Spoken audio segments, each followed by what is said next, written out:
चाहिँ अहिले महेन्द्र गुफा घुमेर चाहिँ अब बाहिर निस्क्यौँ। अब चाहिँ हामी खाना खाने तयारीमा छौँ।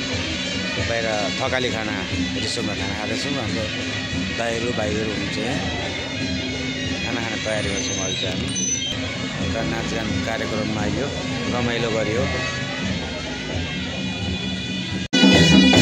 महेन्द्र गुफामा पुरै नाचगान हुँदैछ। आज महको महोत्सव रहेछ। मह 30वटा वार्डको चाहिँ महको प्रतियोगिता, जसको मह राम्रो हुन्छ त्यो चाहिँ 1 नम्बर। त्यो भएर यहाँ स्वागत कार्यक्रम अनि नाचगान कार्यक्रम हुँदैछ पोखरा महेन्द्र गुफाभित्र। यहाँ इन्डियनहरू पनि आएर रमाइलो गरिरहनु भएको छ। यहाँको लोकल मान्छेहरू पनि नाचिरहनु भएको छ।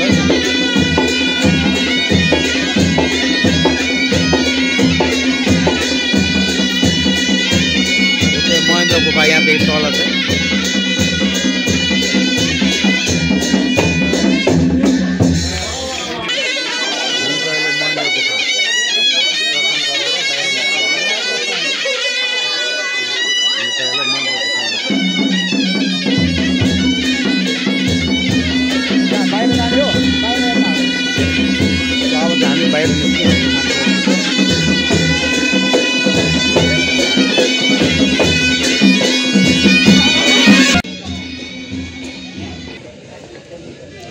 के बस्नु त्यही खाने आयो नि।